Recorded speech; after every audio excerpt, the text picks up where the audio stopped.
The Talmud is a collection of ancient Jewish wisdom, and it is often studied alongside the Torah. Much of it is commentary on the Hebrew Scriptures, puzzling over small details that might otherwise escape attention. There's one example that has stuck with me in recent weeks. Here, the Talmud asks the question, why was Adam created first before all other human beings? Why was not all of humanity created in a single instant?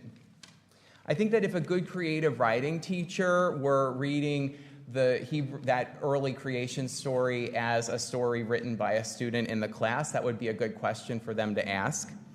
After all, the animals in the story were not created one at a time.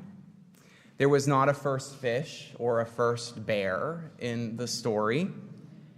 Instead, those parts of the Scripture say simply that the animals of the land or the sea or the sky were created on a particular day. But for some reason, that is not so for humanity in this ancient legend. It was not created all at once, but rather had a single origin in the person of Adam. Now, the Talmud gives a genius answer to this question, I think, and it is a deeply humanist answer. It says that in this story, Adam was created first in order to teach the value of a single human life. To end one human life is the ethical equivalent of ending all humanity in this story.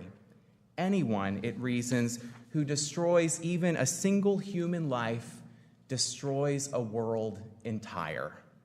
And the person who preserves a single life has preserved a world entire. Of course, human beings have not always observed such ancient wisdom.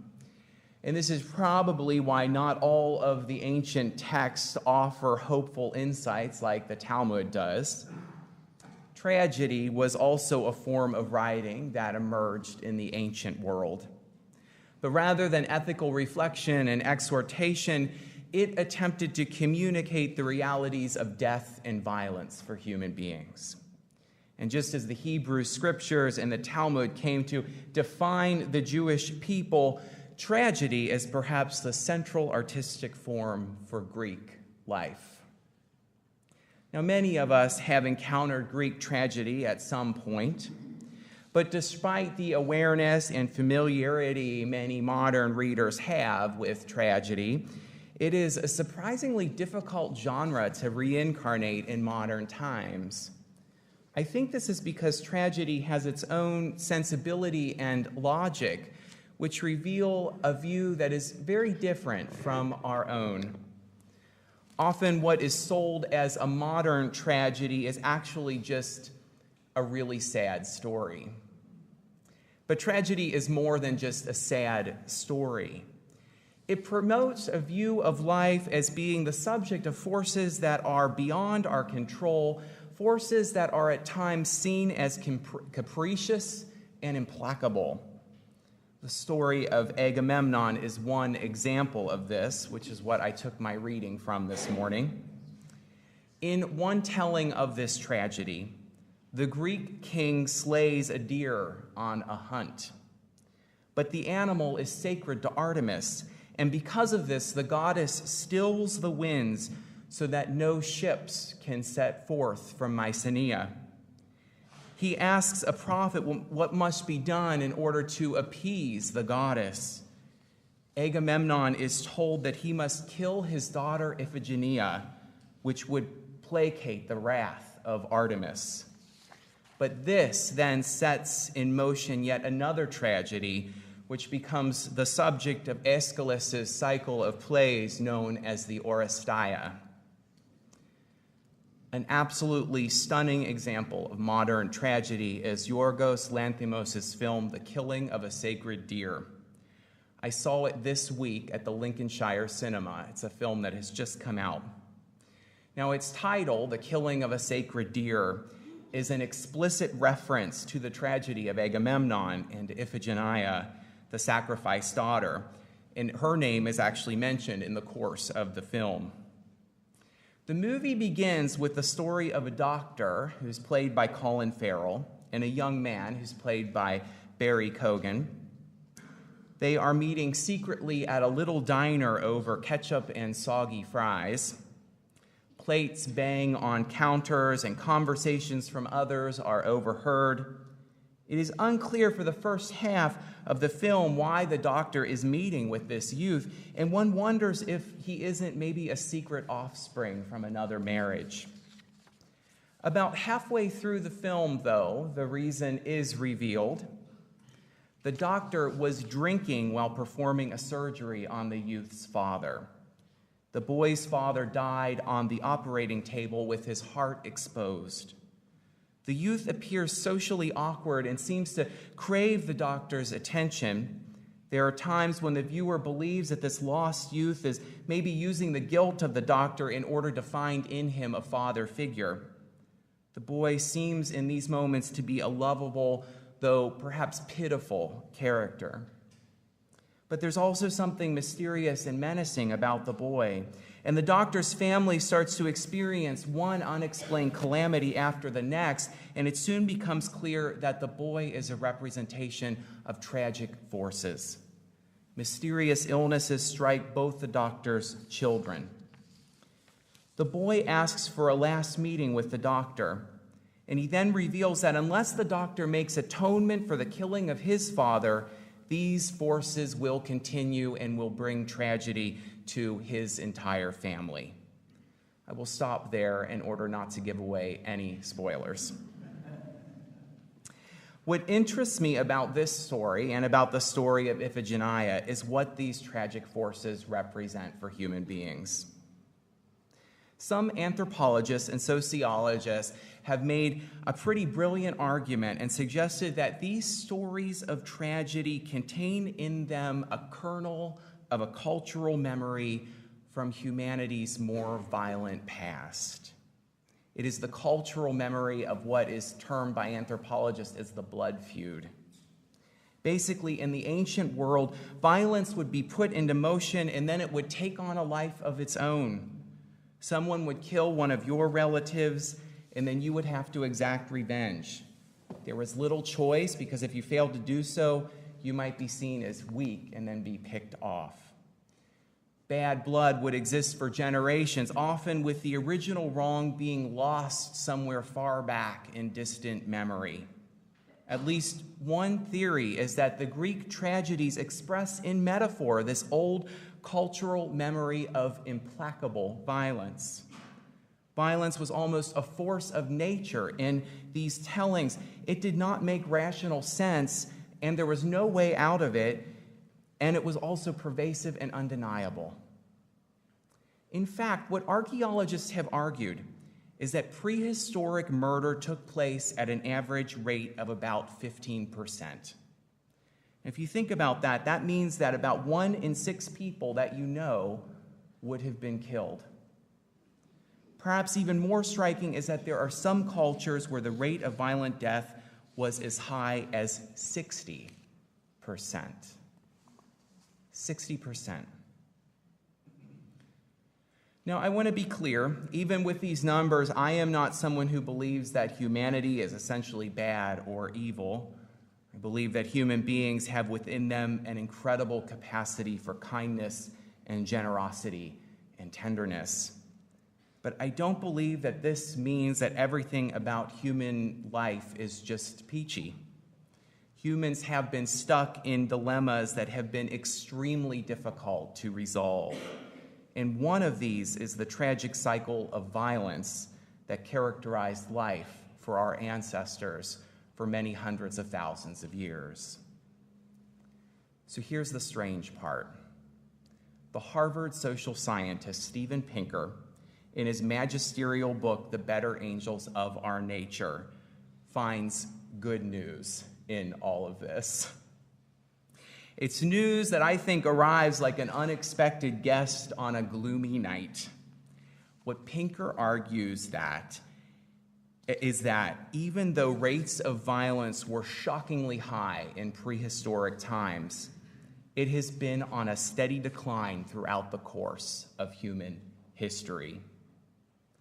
Now, I know that this argument sounds almost obscene in the face of so much contemporary evidence for violence, such as the shootings at the Texas church this last week. It seems absurd to argue that peace is just around the corner. But Pinker is not making guesses about this. His 700-page book marshals the most current social science in order to argue his point. And I think that he's probably right, despite appearances to the contrary. So why has violence been on the decline? Pinker points to several reasons, and I'll name a few of them here. First, he says that modern states have ended the blood feud. If a crime takes place, most people's first instinct is not to rally all of their relatives in order to seek vengeance. Instead, that role is given over to a third party, the state, which then ends the cycle of violence that trapped our ancestors. We are no longer subject to the forces of violence that are wildly beyond our control and that can only be placated by more violence.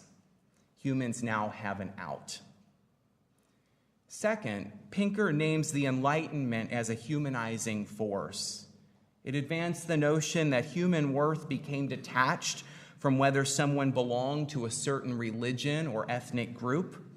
The idea that we have dignity simply because we are human has been an idea that has spread since the 18th century. Now, its original formulation at that time was, of course, imperfect and limited, but the continual spread of rights has deepened and expanded the notion that human worth belongs to all people. Our first Unitarian Universalist principle, which affirms the inherent worth and dignity of every person, very much expresses that spirit.